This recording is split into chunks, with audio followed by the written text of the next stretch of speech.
键时刻，我是陈莹。说到了2023年持续火红的话题，恐怕就是能源，从我们的电力，甚至天然气，还有非常夯的电动车，大家都在讨论。尤其呢是在这个 CES 消费性电子大展上面。 今年电动车同样是当红炸子鸡，但是没有想到在这个时候，电动车龙头换人了吗？主要是我们看到啊，特斯拉的这个降价，不但是在中国引爆了一连串维权抗议事件，甚至在美国，特斯拉已经被通用、福特狠狠超车。而这种种原因，难道是跟特斯拉创办人马斯克讨厌行径有关系吗？ 当然呢，今天我们会有更进一步的讨论。那么在这个阶段呢，稍后会加入我们的是商周总主笔吕国珍。好，所以是从我们看到啊，特斯拉以前我们形容它叫电动车龙头，没错，现在它叫做电动车界的黑莓机，它要说拜拜了吗？对，没错。以前呢，特斯拉大家都说了，它可能是未来智慧型手机的苹果，就没想到现在反而国外媒体认为说，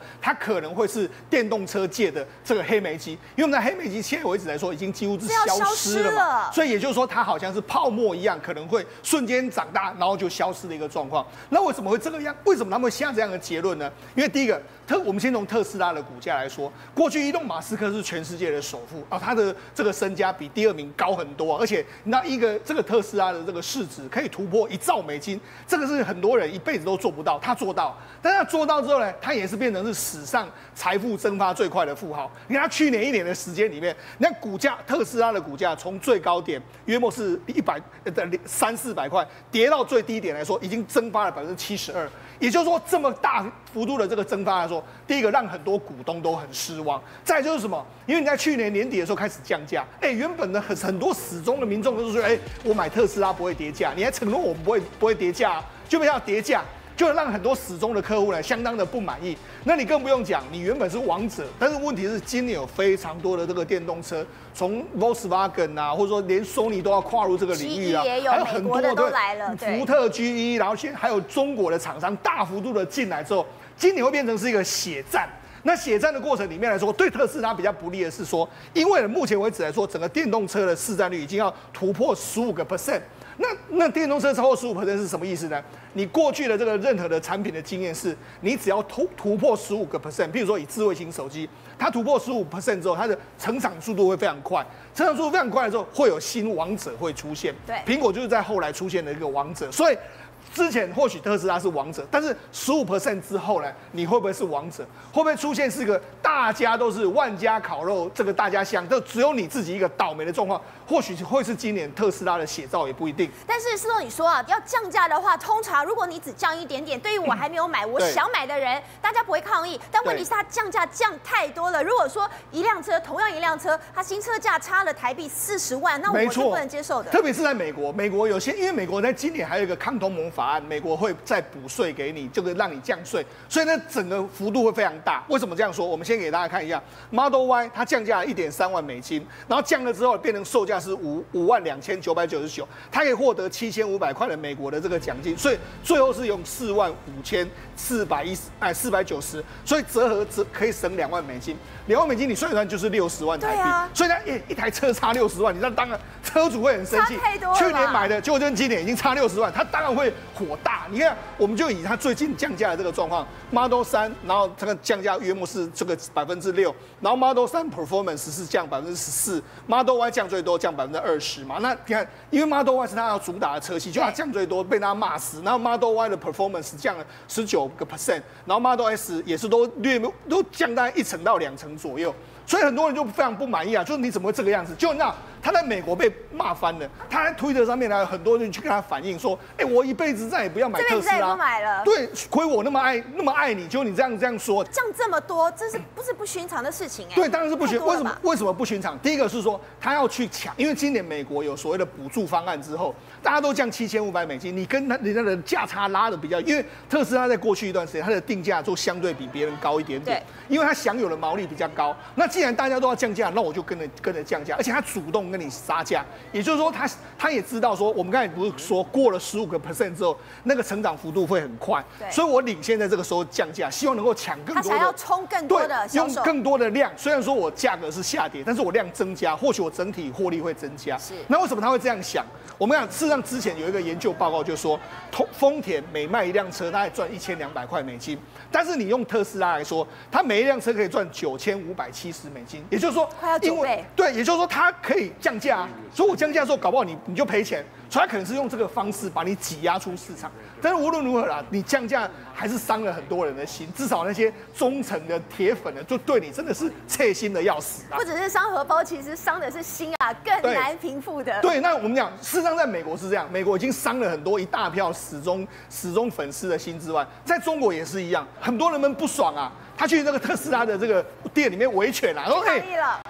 我们之前买的这个特斯拉价格，那现在怎样啊？就价差那么大，啊，这边不爽，就开始这边维权。所以这些人不是去抗议的，对，他们是去抗议，他们不是去买车的，对，他们是去抗议说你怎么这个样子，而且后来被他说，搞不好是同业这边煽动啊，去那边，那当然这是阴谋论。但是你看，大家都显然对你降价非常不满。那特别是说，对一些二手车商来说，那过去为什么特斯拉能够维持一个相对比较好的形象，就是他蛮重视它的二手市场。它的二手市场大概跟一手市场的价差都不会太大，所以也就是说，因为你的一手市场价格很坚挺，所以我二手车的市场也很好。但问题是你现在降价之后，整个二手车囤货了就完蛋了。你看，这是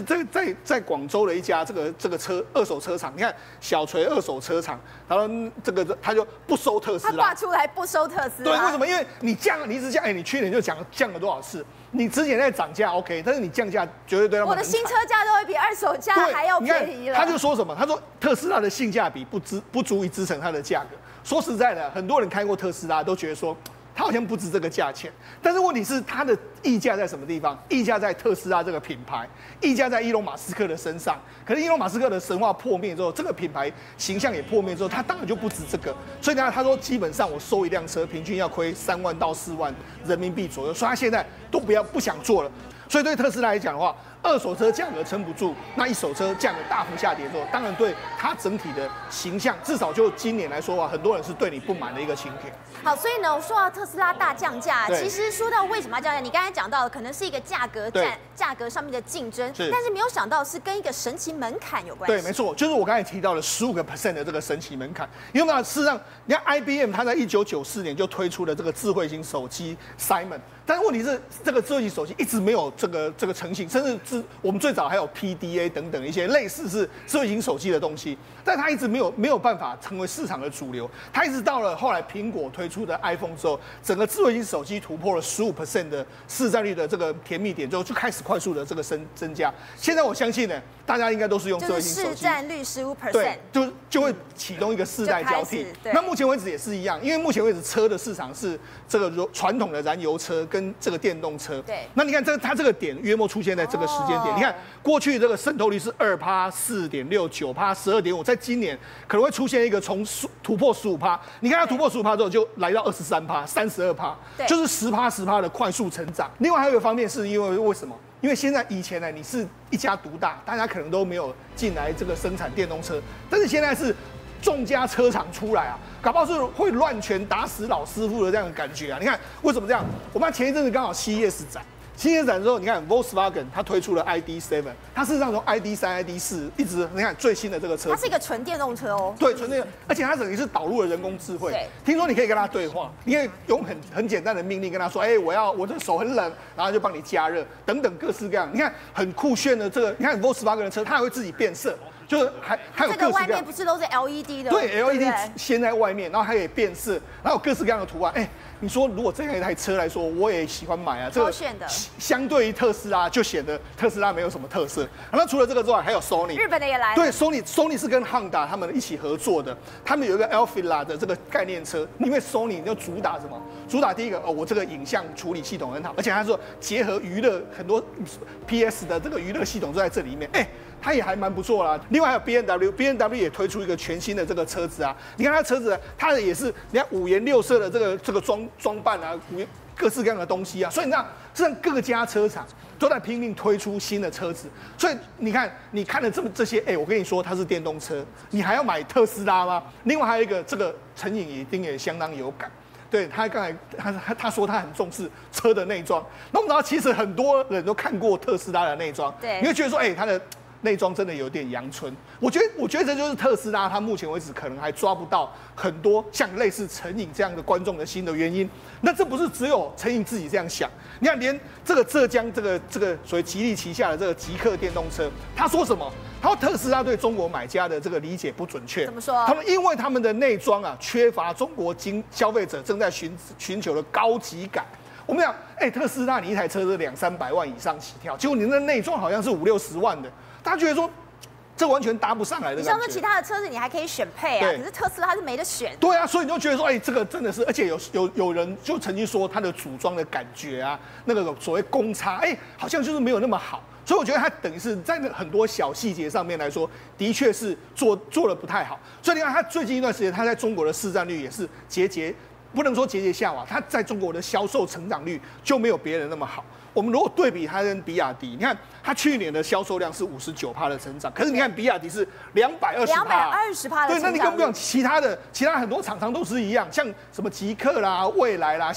这个所谓理想啊、小鹏等等，他们成长率其实都比你高，而且你来对比他们的这个车子哦，你看这个是蔚来 ET5，然后比亚迪的海豹、哪吒 S， 还有极客101，你看他们的造型跟对比特斯拉的 Model 3，你会觉得其实他们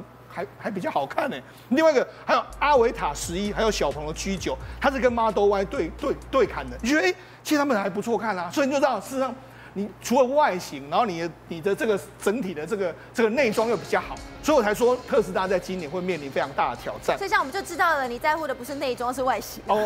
大家都我都在乎内装，会在乎外形了哈。那除了这个之外，我们就讲，事实上以这目前为止来说话，伊隆马斯克已经变成是美国人的过街老鼠。你今年又大降价特斯拉，让很多特斯拉不爽，然后你又收购 Twitter 的时候搞得非常风风雨雨，很多 Twitter 用户就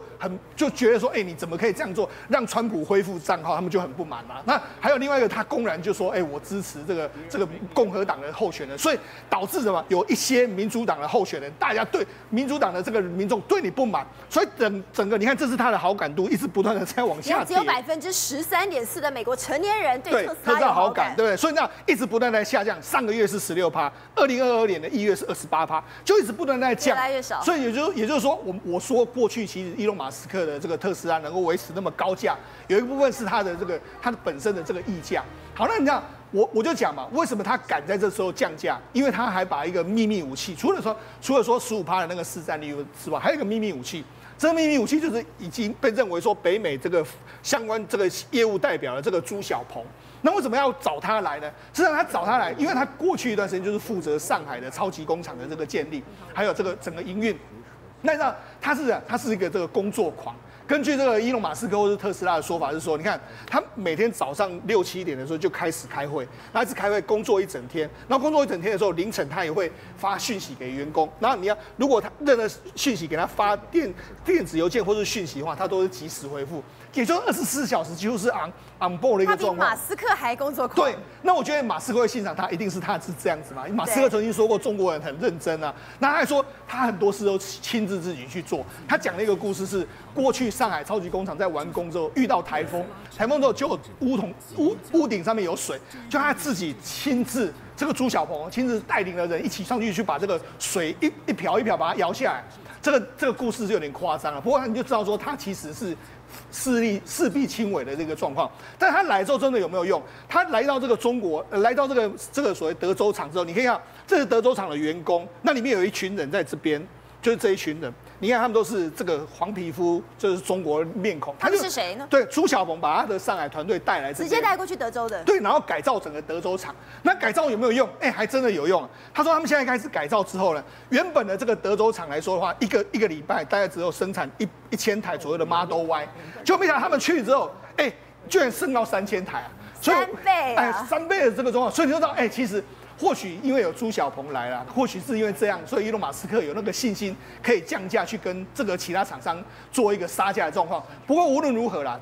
真正在杀来杀去是公司倒霉。但是我觉得对于我们的消费者来讲的话，买到更便宜的、更好的电动车，那也是一件很好的事情啊。好，所以廷辉，其实我们刚刚一直讲到说啊，特斯拉它已经不再是龙头了，主要是因为它的成长率实在是掉太多了，而且呢，把它追过去的就是中国的电动车品牌叫做比亚迪。但是呢，真的美国人都很讨厌马斯克，真的都很讨厌特斯拉吗？那未必哦，因为我们如果从股市上面来看，有一个人他卖的是比亚迪的股票，这个人是股神巴菲特。对，照道理讲哈，就是说在中国市场，特斯拉如果没有办法全部抢攻的话，中国的自有品牌就是比亚迪，它应该是攻占整个市场。那照到这个未来来讲的话，这个电动车当然是个趋势嘛。我们那个投资大师哦，就是股神哦，这巴菲特，照道理讲，他应该更加持有比亚迪的这样的一个股票股权。啊、但是他底下的这波克夏呢，竟然在去年8月开始，一直到现在呢，已经降低他的持股1/3左右了。也就是大概计算一下啊，大概卖了大概将近150亿港币。这样的一个规模，因为你看他看到这个他投资的把这个钱呢转移到投资日本的5大商社，而这5大商社有哪些呢？比如说三井物产，或是所谓的丸红、住友商社、伊藤忠啊，还有这个三菱商事等等这些。而且其实他眼光真的很准哦，你看到光是三菱从巴菲特入股以来已经上涨了100%，那么三井同样呢，它呢巴菲特入股以来上涨的是130%，等于回报率都超过了100%。对，这也可能他看那个所谓的俄乌战争之后呢，看到美国的整个未来的趋势走向啊，因为呢现在美国跟亚洲印太国家之间呢是有在去年5月的时候建构所谓的要断中国供应链的印太经济框架这个东西哦。那这几天来讲的话，美国 USTR 他们派了所谓的助理贸易代表呢到台湾来，而且这个规模非常大哦，因为以往我们这个 TIFA 呢，或者是说相关的这个所谓的会谈的台美之间的经贸会谈，大概都顶多就10个人左右而已，10多个人而已。那这一次来讲，大规模的，大概将近20多个人哦，这样谈判代表到台湾来。那到台湾来谈什么东西呢？就是去年大家本来以为说我们会被美国丢包哦，这个印太这个经济架构，结果没有。美国跟我们建构另外一个双边的这种所谓的台美21世纪的一个贸易倡议。那这个贸易倡议在谈什么东西呢？其实就是制定规则，里面有11项的东西哦，包含反贪腐哦，包含这个农业啦，包含这个环境保护、劳工人权啦等等之类的，总共将近有11种。那这一个正式会谈当中呢，其实大家都有一种默契哦，就希望在年底之前至少要达成一项所谓的贸易上面的一个协议哦。那根据邓正中的这个我们贸易总谈判代表认为说，可能最有可能就是所谓的贸易便捷化这样的一个协议哦。那为什么会这样子呢？其实我们可以看到，去年我们不是有4大公投吗？对，4大公投这个其中有一个莱猪的这个部分来讲，是回应这个我们的公投的结果。对，这是一个很好的变化，因为之前人家连谈都不想跟我们谈的。对。以前来讲的话，你看基本上谈不谈？因为为什么？你台湾没有诚意嘛，你台湾要不要开放市场不知道。但是去年的公投让美国看到了，台湾的确是有这个，所以要给台湾一些 feedback。再来就是所谓供应链的问题哦，因为印太这个经济架构它本来就是要断中国供应链。那现在来讲，台湾虽然没有参加那个多边，而可以跟美国之间有这个双边来讲，就定规则，把规则先定好。你知道14个国家的那一个所谓的 IPEF， 它本身来讲的话，人多口杂，各国有各国的利益。你看越南它的利益绝对跟日本完全是不一样，跟斐济完全是不一样，所以这14个国家不好谈。那美国如果跟台湾谈完出一个model， 就是一个所谓的这样的一个模式来讲的话，就可以去套到那一个14个国家那个 model 上面去哦。所以这个其实是为什么美国先用台湾，而且相应的台湾有台积电嘛，已经到美国去投资了嘛，哈，然后有相关的这个，而且美国也希望把台湾整个贸易的依存度呢，从对中国的贸易依存度拉回到跟美国的依存度是强化的哦，这可能更加对台湾的整个国防安全跟经济安保安全更加有利。所以这是美国目前跟台湾正在做的事情。好，所以国珍，其实我们一直讲到说，一个国家的国力如何，我们讲到它的战略资源很重要。现在半导体是一种战略资源，现在能源也非常的重要。但是现在我们要问说，台积电的电我们都准备好了，但问题是我们电厂的天然气在哪里还不知道。好。现在台湾的电都准备好了吗？就好像我们买了很多新车，盖了很多电厂，结果电厂新车都买了，可是我们却没有盖加油站。那现在有多挤，你知道吗？台湾真的不会缺电吗？我们来看这个地方，这个是这个周末高雄的大林埔的居民，他挂起了白布条，要求7阶滚蛋，希望不要7阶，不要来拒绝7阶。对，那我们会觉得很好奇，我们前年底就是前年底2021年不是才公投3阶嘛？怎么一下子到7阶了？因为台湾有3、4、5、6、7。4个天然气接收站同时都在盖，突然接到7阶了，没有一个有通过了。那大林埔居民为什么反对？因为要跑到他们大林埔，这是我们高雄港的地图。那高雄港这里填海出来的，现在还要多出一个7阶，一个新的港口在这里。你看，这是以前高雄港，但是新盖的，然后再盖一个新的。那大林埔的人就在这个地方，所以他们的生活都会被影响到。可是照你讲的，如果说没有通过的话，那大林埔居民为什么要抗议呢？对，因为他们会影响到他们生活，而且他们最气的是高雄。7阶是中油要盖的，中油在10月的时候才刚刚爆炸，他们对他们的生命安全影响非常的大，而且这个中油的高雄炼油厂还爆发了很多的贪污的问题，他们就觉得你管理都没有管好，污染爆炸这么多，所以居民会讲什么？你让我生活在900多根烟囱包围，整天都是空污，而且每天生活非常的可怕，因为动辄爆炸。然后那时候去年10月的时候。他们爆炸的时候，连很多临海工业区的厂商都以为自己工厂爆炸，因为那个火非常的大，把当地居民都吓死了。他们不反对迁村，可是你们不能先让我们好好的搬离这个地方。你被搬家已经很可怜了，你现在还没有搬家，就要告诉我你马上就要盖7阶，他受不了。所以他们说什么，你知道吗？他们简直是视人民如刍狗，视人民如草芥，就不把人当人看就对了。就是因为台湾现在有缺电的问题。那缺电的问题为什么要盖这么多天然气接收站？是因为我们3阶刚刚公投通过了，可是我们还基隆有盖4阶，台中港要盖5阶。林云盖6阶，高雄就是我们刚刚看到了，这礼拜在抗争的。这4、5、6、7，你说它是同时进行的？同时都在进行，盖了很多的天然气接收站，但是每个新市长，因为我们年底刚刚选完市长，每一个都不太接受。我们真的需要这么多的天然气接收站吗？对，我们当然需要这么多的天然气接收站。我们来看这张图就可以看得出来了，台电的电力规划画的都非常的清楚，车子都买了加油站，都没盖。我们来看这个地方，大潭是由我们的3阶刚刚通过，就桃园嘛吼，新达电厂要盖新的，你看这个130是什么代表什么意思？它比核电厂还要大，所以它当然要在高雄的大林埔这个地方盖新的所谓的大林电厂，盖新的新达取代新达电厂，因为它供也高雄的新达电厂新的天然气，那2023年、2023年就要盖好，结果现在还在跟当地的居民沟通。接下来我们看到协和也要盖这个基隆。所以基隆也要盖新的，所以基隆也要盖新的天然气接收站，等于我们在基隆要盖、桃园要盖、苗栗要盖、台中要盖、云林要盖、高雄要盖，但是没有一个通过了，就好像车子都准备了这么多，电厂盖了这么多，加油站却都没有盖好。总不能叫大家都买电动车吧？对，所以台湾，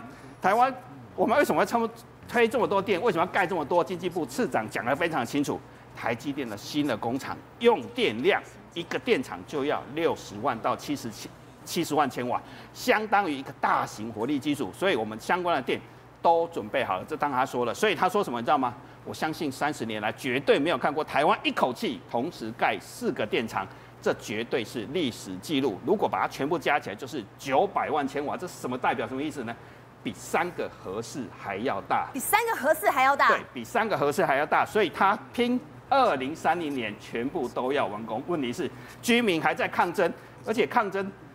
这些电厂都要盖，他还说加速处理，那是大林电厂他要重新盖，问题是大林埔当地的居民还没有接受，台中电厂台中市长还没有接受，所以他只能说告诉大家，我现在可以用电动车，大家都买电动车来除人，然后我可以把所有的东西燃煤电脑除下来，可是问题是。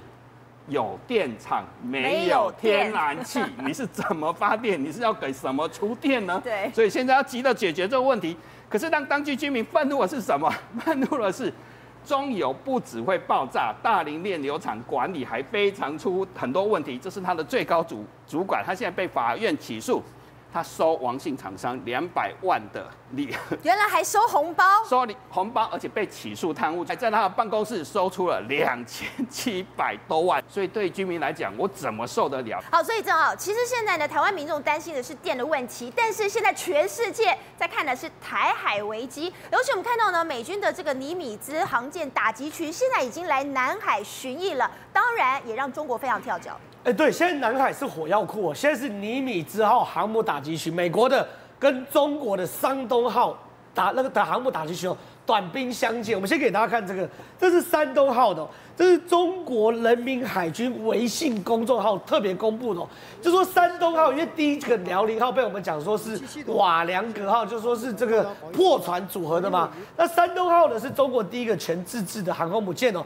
到底能不能打，能不能战，不知道。可是呢，中国海军的微信公众号在1月14号特别公布了，你看跑到南海去做实弹演训哦，而这演训有非常非常多的特征哦。第一个，你可以看到这个是什么？夜间起降。因为中国的航空母舰到底能不能夜间起降，大家都抱持一个问号。对，他这次就很清楚告诉你说，不要瞧不起我中国海军，我可以夜间起降，秀给你看。对，秀给你看。另外一个，你可以看到这种空拍组有完整的这个打击群，然后旁边是有护卫舰啊等等的驱逐舰等等的。另外第三个是什么东西呢？它旁边的舰载机哦，其实是密密麻麻的。导播，我们待会来看这张图会更清楚。你可以看到他们不止夜间起降，它上面舰载机啊密密麻麻的，全部都歼15。对，歼15舰载机密密麻麻，所以你看哦，中国是非常非常展现强烈的企图心的。那大家就问说，为什么你1月14号忽然要公布在南海演训呢？对，原来美国第7舰队1月13号也跑去了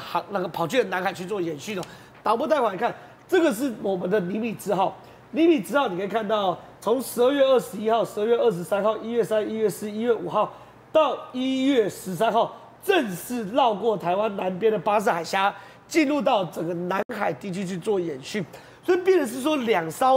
个航空母舰打击群哦，尼米兹号跟山东号在南海短兵相接啊，是非常非常容易擦枪走火，大家都很担心。那这时候人家就会说，山东号跟尼米兹号到底谁强谁弱嘛？其实不需要太多的比较。比如以山东号来说，好，山东号44架舰载机，包含26架歼15、8架的直16跟4架直9。可问题是哦，光尼米兹号舰载机就90架，它等于就是整个山东号2倍。整个舰载机的数量就可以看得出来啦。对，舰载机数量就2倍以上。而且呢，在夜间起降纯熟度，我相信山东号纯熟度也比不上尼米兹号。所以打仗打到晚上的时候，尼米兹号在夜间作战能力一定比山东号更强，甚至是有个最基本概念。我问最简单，山东号有没有打过仗？没有打过仗嘛？尼米兹号是打过仗的嘛？这是两边最大的差别。中华人民共和国海军从成立到现在没有打过仗。这是最根本，没有打过战，所以到底能不能打，到底擅不擅长打仗，这都是抱持一个问号。可是其实坦白讲，就算是这个两边战力有明显落差哦，可是实际上我要讲，坦白讲，大家都很担心，因为尼米兹号就山东号再弱好了，它上面的垂直发射炮弹也是会造成周边海域的损伤吗？是，所以现在包含什么呢？包含这边我们要看哦，包含印尼啊，包含菲律宾啊，包含这个马来西亚。他们现在都连成一条线，再去跟所谓中国去做对抗，什么意思？第一个，日本跟马来西亚海警开始去做所谓联合作战，什么意思呢？因为呢，马来西亚一直希望说可以买到日本最好的海警船，所以这是日本的一个秘密武器，现在要送给他们了。对，送给马来西亚，而且你看哦，他们去做联合训练的时候，你可以看到有日本的自卫队，然后日本自卫队拿起日本的国旗。马来西亚的军队拿起马来西亚国旗，这等于是一种协同作战的概念嘛？对，为什么？因为呢，中国在这边其实很讨厌，他们不见得会拿这个所谓军舰去撞击马来西亚，可他们中国的海警会一直来骚扰，所以中国如果派海警的话，马来西亚也只能用类似的海岸巡防队，就警察规格去对抗。现在日本很简单说，我给你最好的海岸巡防队的船，我来教你，我来训练你。那这样子好，未来你跟我一起在守这个马来西亚这边。那第一个马来西亚这边，你看哦，它其实是有金三角，马来西亚、越南、菲律宾还有南方的这个所谓的印尼这4个地方，如果都被美国吃下来的话，中国在南海就是不讨人喜欢的军队嘛。好，第一个马来西亚已经被日本吃下来，印尼跟越南现在他们在合作做什么？做划出海界。要求中国不可以进来，北京觉得说，这是我递给你菲律宾的橄榄枝，结果菲律宾的渔村反对跟北京建立伙伴关系，所以你可以看到整个南海的铁三角、铁四角，越南、马来西亚、印尼跟菲律宾现在全部都不跟中国玩嘛，再加上美军不断在这边去做巡航，所以中国在南海也变成了不受欢迎的国家了。好，所以国民我们都知道，其实这次尼米兹号它的重点不只是在南海，还包括了台海。尤其呢，我们刚刚看到，不只是东南亚国家，不只是日本，现在呢，台美之间的军事交流已经不再秘密进行了，根本就是高调秀给你看的。我们上来看啊，这个是常常说啊，人家说啊，你们记者不用攻啊，每天都在划新闻啊，其实不对哦。你看这个新闻哦，这个新闻说，我们看到这个左上角，这个是美国战争学院，他的透过社群脸书发布一个新闻说，哦，原来在最近有一批国际学员他们去参观这个宾州的农业展。那为什么要参观的宾州农业展？是说这个战争学院体谅这些国际学员平常操课很辛苦，透过这个叫家庭日家庭日说这些受训的学官呢可以带他的家属。对，你看这个，其实这句话还抱着一个小孩，这个小孩所以把他马赛克就是说透过这个家庭日然后让这些学官他的英文写得很清楚说让这些学官呢体验当地的一些著名的农产品啊、乳酪制品啊，然后家畜生品的然后呢，希望能达成族群融合的巴拉一大堆但是其实不对啊。然后我们的媒体也很用功啊，后来才发现原来这个是中华民国的陆军的军官他叫吕仲好中校。那吕仲好中校呢，他以前是驻夏威夷的联络官那娶了一个尼加拉瓜籍的妻子那当然这个是国际交流的一部分。那我们会想到说，为什么我们以前常说啊？我们以前都是不想读书，所以才去当兵，不对。现在这个观念不对，说现在你要当兵的话，你要读更多书。为什么呢？因为这是我们派出去的学官基本上来讲你就把它说当成是出国留学。那出国留学，第一个你的英文一定要好因为否则的话呢，因为老外就外国教官他不会用中文师训的，所以其实他一定是用英文授课所以第一个你要派出去的学官外语能力要好，那第二个你特业本质要很好不管是你是陆军、海军、空军都一样，就是说你特业的本质要学好。那其实呢，因为其实既然是拿了公家的钱公费其实我们通常派去的学官他的时间会压缩。换句话来讲以前搞不好是2年修会时间，他现在没有，他因为国家经费有限，可能是1年或1年半，就说你必须要修会完成所以其实这些派出去的学官白天可能就要研读一些课程那偶尔还有实作那实作呢比如说晚上休息的时候呢，其实不是他不是单纯休息，他还要研读教范纪律那这些投资在软体上的投资对人力的资源培养是一大利多，对我们战力来讲是有所提升的。不过廷慧，其实我们看到的不只是说台美的军事交流现在已经是公开化了，其实美日的联手同样是剑指中国。对，因为特别是在太空的部分，你们看这一次岸田文雄到美国去之后，跟美国拜登他有发布联合声明，但是事实上除了这个联合声明之外呢，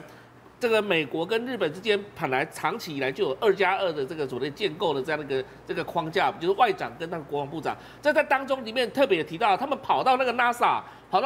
总部就看，然后后来他们决定说要在太空当中呢来共同防卫中国，因为我知道说在最近这几年当中呢，不管是日本、美国、中国都成立所谓的太空军，那他们也知道说下一场战争当中，除了所谓的 AI 战场之外，另外一个掌握卫星谁能够掌握整个通讯系统，整个掌握整个军事间谍相关的卫星来讲，那这时候就可以打赢这场战争。特别是在俄乌战争，中国也看到了这个卫星战的厉害因为俄罗斯真的是还是停留在2次大战的那一种作战手法，但是乌克兰在美国的这个教导之下，早就已经进入到另外一个战场的一个模式了。所以对中国来讲，怎么确保它的太空能够不被美国这个超越，这是一个这个重要的一个概念但是对美国来讲的话，他们也害怕中国你今天如果说在战争一开始，比如说对台湾攻击，他一定会先射飞弹。那为了避免让这个所谓的制导飞弹能够相应的这个反应措施呢，一定会摧毁美国或日本的相关的卫星。那这时候呢，美国跟日本之间呢，现在就开始在做预防的动作了。也就是说，从美日安保条约呢，扩大到适用到所谓的太空中的卫星，以及太空说相关的这个相关的这个我们讲说这个physical 所谓的实体的这个东西。那这个东西来讲了就是说。对中国来讲呢，他现在就不敢造次。如果说他今天去不小心攻击到任何一个美日之间的这样的卫星来讲的话，就视为对美日安保条约的一个启动。那我认为说这种模式一定会扩展到所有的这个美国跟其他国家的一个防卫的这个条约当中了。所以我们讲说 Article 5就是说，当一个会员国受到外来武力攻击的时候，就视为对所有会员的攻击哦。那同样的，北约国家有很多卫星系统，那北约国家如果也是一样遭到攻击的时候，也会有启动这种模式哦。所以看得出来是说，大家为了要确保未来在太空站的一个优越性。所以呢，这时候呢，他们开始在法律条约方面呢，开始动了一些手脚哦。那这一次岸田文雄他在除了这个美国之外，当然他有跟很多其他国家。这一次我想可能是岸田文雄的一个外交上的大胜利哦。因为对中国来讲，他当然中国现在看日本的岸田文雄芒刺在背哦。因为整个所有的做法全部都剑指中国，因为等于是在围堵中国。你不管是跟英国之间的什么相互准入协定，跟美国之间这种太空的这个相互的这样的一个合作协定的合作条约，然后未来加拿大还有这个意大利还有等等其他国家，那德国也是一样哦。德国今年来讲的话，也有可能军舰会到日本来访问的。所以整体来看的话，日本正在建构一个枢纽，这个枢纽就是未来在面对整个围堵中国当中呢，它会开放它的港口，开放它的军港。然后给各国联盟来使用。其实最重要的还是在台湾，因为台湾的和平稳定也会影响到日本整个海上生命线的安全。